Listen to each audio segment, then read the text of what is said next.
Nosso grupo irá trabalhar o desenvolvimento na velhice, que consta nos capítulos 17 e 18 do livro Desenvolvimento Humano e no texto de Paul Baltz. O conceito escolhido é o termo lifespan, que será abordado na visão de alguns teóricos e especialistas da área. Segundo Papali e Feldman, o desenvolvimento humano é o campo em constante evolução. Vai desde o nascimento até o final da vida. Existem ciclos de desenvolvimento, um conjunto de características que podem fazer parte de cada fase. Contudo, esses ciclos são uma construção social que vão depender muito de cada cultura, da hereditariedade, do ambiente e da maturação. Os cientistas estudam três aspectos mais importantes: o desenvolvimento físico, cognitivo e o psicossocial. O termo lifespan é traduzido como vida útil. Nesse sentido, Paul Baltz defende a possibilidade de desenvolvimento durante todo o curso da vida, a mudança na concepção de que o idoso é um ser passivo e doente, a heterogeneidade na velhice, enfatizando a importância de atividades para a manutenção do envelhecimento saudável, a aquisição de novas aprendizagens, otimizando as capacidades cognitivas e favorecendo a rede de suporte social do idoso, além de uma alimentação balanceada. O ser humano torna-se responsável por gerenciar a sua grande máquina, o corpo, a sua mente e as suas emoções.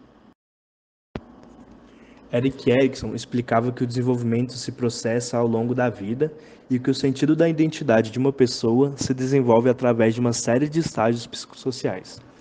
Essa teoria compõe-se de 8 estágios, sendo o período da vida adulta após 41 anos, denominado de integridade do ego versus desespero, sendo que a integridade do ego é caracterizada por fatores intrínsecos à velhice, como dignidade, prudência, sabedoria prática, aceitação do modo de ver e o desespero, que seria o medo da morte. Através desses estudos, Erikson contribuiu para a compreensão e as transformações corridas na velhice, oferecendo uma síntese sobre o desenvolvimento cognitivo e da personalidade, sobretudo na vida adulta. Na concepção de Erikson, a meia-idade é movimento para o interior, e existe uma preocupação em passar aos mais jovens a experiência de vida, denominando esse processo de generatividade.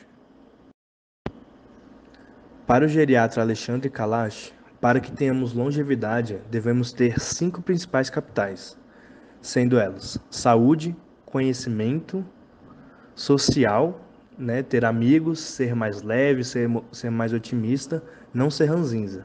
A quarta, financeiro.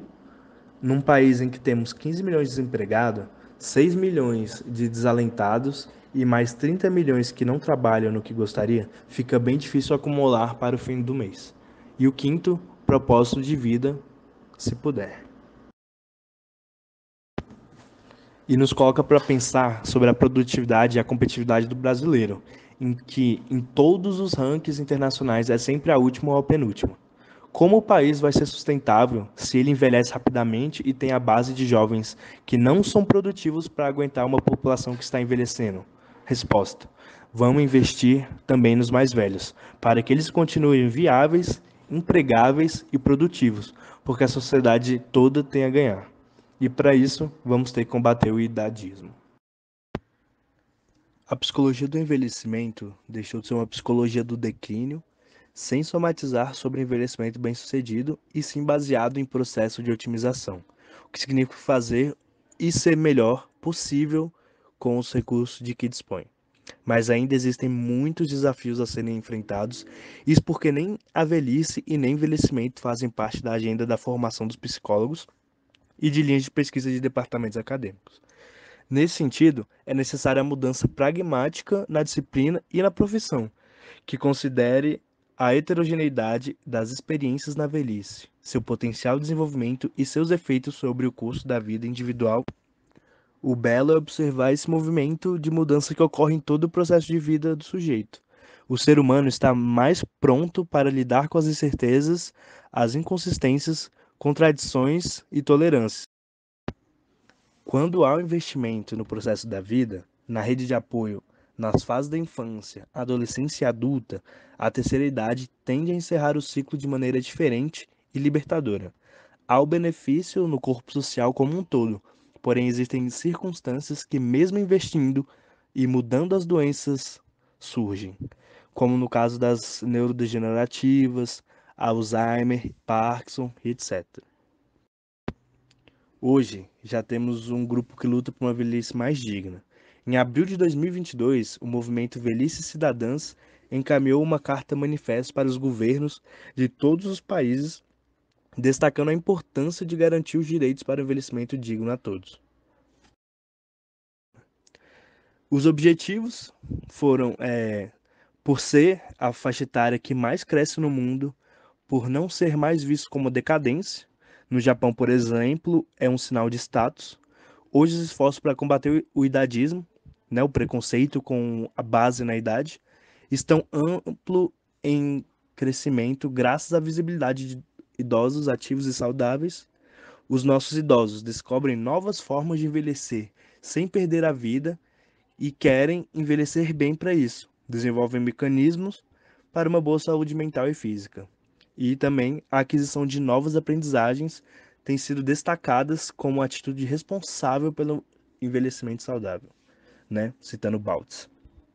O envelhecimento populacional, a crescente demanda por atividades educacionais e o acúmulo de evidências de que é possível educar para um envelhecimento saudável constituem justificativas para que sejam promovidas iniciativas efetivas de educação na velhice. Envelhecer é um processo da nossa jornada nessa existência. É uma conquista individual e da sociedade que a cada dia incorpora mais e mais gente acima de 60 anos numa mudança inédita da pirâmide etária. E a cada dia aprendemos como viver mais de maneira ativa, saudável e inclusiva. Carta Manifesto à Sociedade do Coletivo Velhices Cidadãs.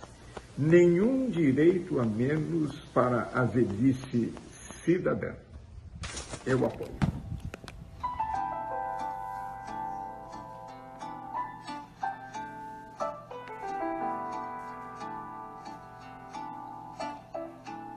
Saiba, todo mundo foi neném, Einstein, Freud e Platão também.